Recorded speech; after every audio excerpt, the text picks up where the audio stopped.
Aleluia! Estamos nós aqui de volta com o nosso tempo de devocional, 306 dias em propósito.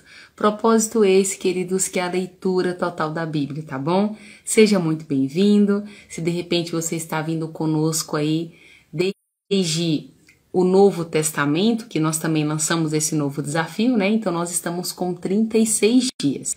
Para quem está vindo de Gênesis, então estamos com 306 dias, tá bom, queridos? Rumo a Apocalipse.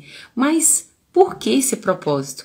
Porque, queridos, nós entendemos que na medida em que nós conhecemos a verdade desse evangelho, a verdade revelada da palavra de Deus, nós somos libertos de toda mentira, de todo engano, de todo sofisma.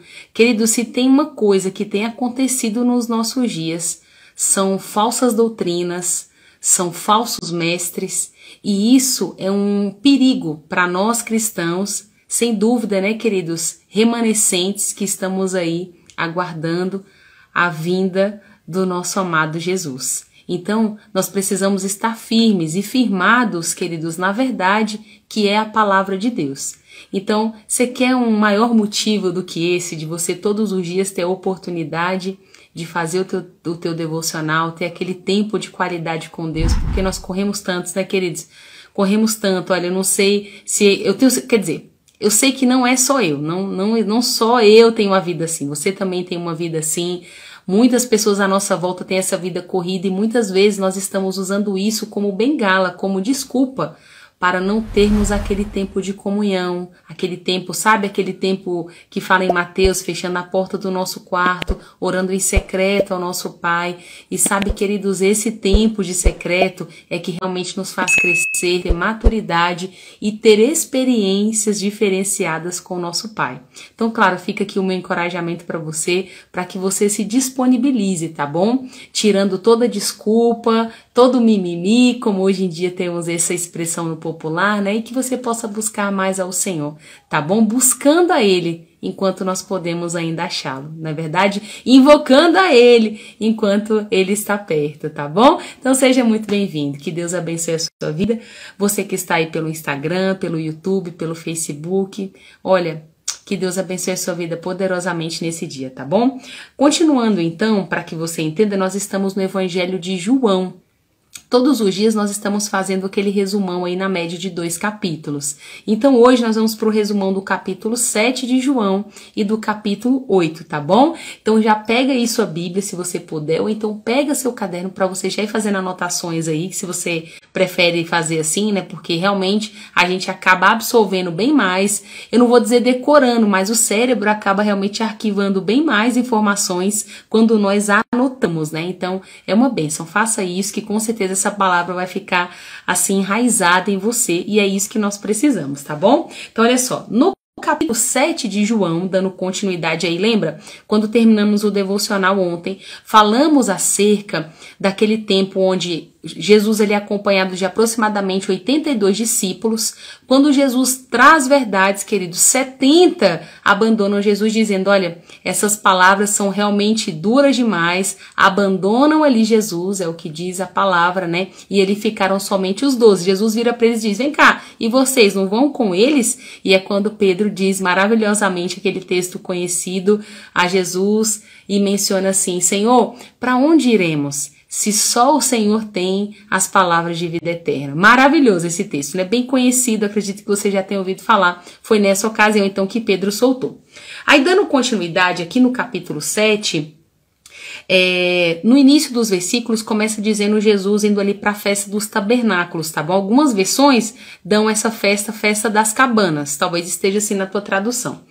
Queridos, e outra coisa, essa festa ele foi secretamente a essa festa porque os líderes judaicos já estavam procurando, viu? Já estavam planejando a morte de Jesus, então ele foi secretamente. Mas quando chegou ali, queridos, nessa ocasião da festa, passou um pouquinho, Jesus começou ali mais ou menos na metade da festa, ele subiu para o templo e começou a ensinar ali no templo abertamente. E claro, os líderes judaicos que estavam ali perguntaram, né?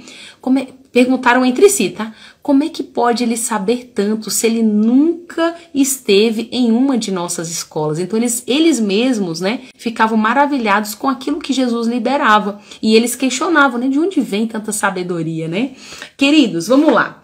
Alguns que moravam ali em Jerusalém, vai dizer no capítulo 7, começaram a dizer uns aos outros que ele era o Cristo. E aí eles falaram, não, mas não pode ser. Ele não pode ser o Cristo porque sabemos de quem ele nasceu, né? Quando o Cristo vier, simplesmente ele vai aparecer, ele não vai vir da Galileia, ele não vai vir, né? Não vai ser filho do carpinteiro, né? Então as pessoas não associavam realmente Jesus a Cristo por causa da descendência, entende? Era assim que eles associavam. Ok, aí continuando aqui, eles falaram o seguinte, Jesus falando a eles, respondendo, vocês podem até saber onde eu nasci, mas eu fui enviado por alguém que vocês não conhecem. Ele é a verdade. Eu o conheço, porque eu estava com ele. Jesus trazendo essas verdades aqui para o povo.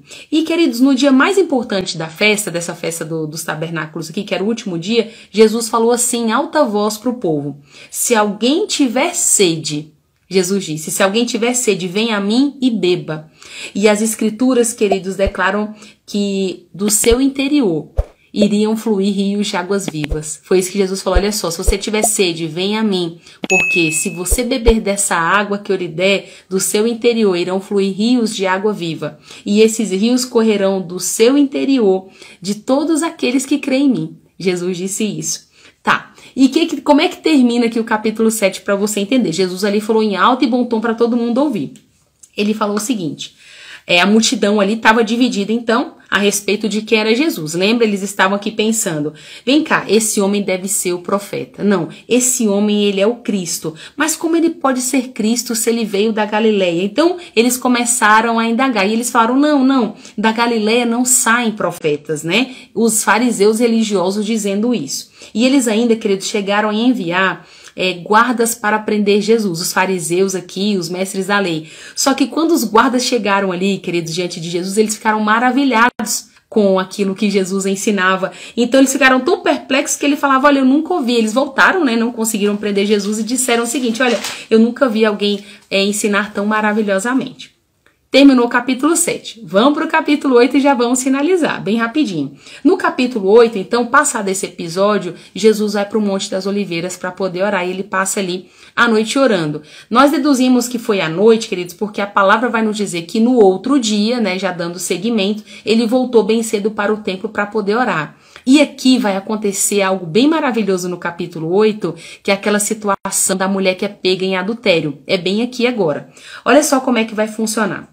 A multidão se reuniu em volta de Jesus e lá vem os mestres da lei, ele estava ali ensinando, e lá vieram os mestres da lei, os fariseus, trazendo essa mulher que foi pega em adultério. Queridos, Jesus estava ali escrevendo na areia e eles começaram a importunar Jesus, perguntando a Jesus o que deveria ser feito com ela, porque de acordo com a lei, né, com aquilo que Moisés havia escrito, ela deveria ser apedrejada. E ele, queridos, eles estavam realmente tentando encontrar algo, né, para prender Jesus. Eles estavam numa pegadinha com Jesus mesmo para ver como Jesus iria reagir. E ele, queridos, diante dessa situação, para você entender, Jesus então vira para eles e diz o seguinte: aquele que não tiver pecado pode atirar a primeira pedra nela. Então, ou seja, se ele respondesse que não era para apedrejar, ele estava indo contra a lei, iria ser ruim para ele. E se ele falasse, queridos, que sim, também ele estaria, entre aspas, né, equivocado, porque, de acordo com alguns estudiosos, eles vão dizer que somente Roma poderia julgar, né, essa causa para então poder apedrejar essa mulher. Então, enfim, com a sabedoria maravilhosa de Jesus, ele fez isso. E claro, você já sabe o final. Cada um foi soltando as suas pedras, ninguém jogou pedra naquela mulher, né? E enfim, quando Jesus levanta e pergunta para aquela mulher, vem cá, onde estão teus acusadores? Ela diz o seguinte, mas não tem mais nenhum. Então ele disse, eu também não te condeno, agora vá e não peques mais, né? Olha que coisa maravilhosa. E ali, queridos, ela seguiu, né? Então, finalizando já o capítulo 8 para você entender, após tudo isso, queridos, no capítulo 8, nós vamos perceber também aqui Jesus ensinando. Então, no decorrer do capítulo 8, ele vai ensinar muito ainda. E ele vai dizer acerca dele mesmo. Ele está dizendo, olha, eu sou a luz deste mundo. Jesus disse, vocês são daqui de baixo, vocês são deste mundo, eu sou lá de cima. E Jesus falou aos judeus para crerem nele. Tinham judeus ali nessa ocasião que estavam crendo nele. Aí ele falou o seguinte, olha, vocês são verdadeiramente meus discípulos, se permanecerem na minha palavra. Olha que coisa tremenda isso. Então, Jesus ensinando disso. Olha, vocês verdadeiramente são meus discípulos se vocês permanecerem na minha palavra. Vocês irão conhecer a verdade e a verdade irá libertar vocês. Sempre começa com esse texto, está aqui em João 8:32. E conhecendo a verdade e a verdade vai nos libertar. É isso que nós precisamos, né? Jesus falou isso para eles e é com certeza um texto que nós aplicamos no nosso dia a dia demais.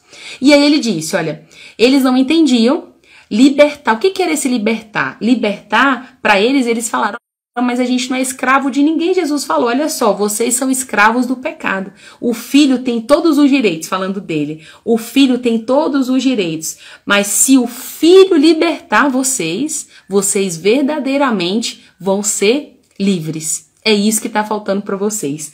E ele, quer dizer, eles começaram a dizer que eram filhos de Abraão, que eles eram filhos de Deus. E Jesus falou para eles, olha só, se vocês realmente fossem filhos de Abraão, vocês iriam imitar as atitudes de Abraão. E Abraão, né, vocês iriam seguir o exemplo dele. Se vocês fossem filhos de Deus, vocês jamais também fariam isso. E sabe o que Jesus falou para eles? Como é que termina?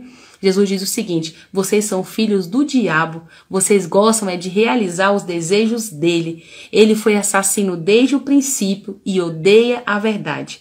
Mas, queridos, todo o capítulo 8 nós vamos ver sempre esse embate, Jesus querendo apresentar a verdade, eles retrucando ali, não aceitando aquilo que Jesus dizia, e Jesus realmente chega ao ponto de dizer que já existia antes mesmo de Abraão. E isso para eles, né, foi um tapa na religiosidade deles, né, se desculpa popularmente falando, porque ele disse, eu sou. Antes de Abraão ser, eu sou, né? E ali, queridos, os líderes judaicos nessa ocasião pegaram pedras para atacar em Jesus, né? Para apedrejar Jesus ali, para matar Jesus mesmo. Só que nessa ocasião a palavra vai nos dizer, queridos, que Jesus se ocultou e acabou deixando o templo. É isso que aconteceu até aqui no capítulo 8, tá bom? Eu vou ficando por aqui. Você vê como é que essa palavra é poderosa e nos ensina muito? Eu vou ficando por aqui. Você agora vai fazer a sua leitura aí, capítulo 7 e 8. E nós vamos seguindo aí nos próximos devocionais, tá bom? Nós nos vemos então no próximo vídeo. Tchau, tchau. Até amanhã.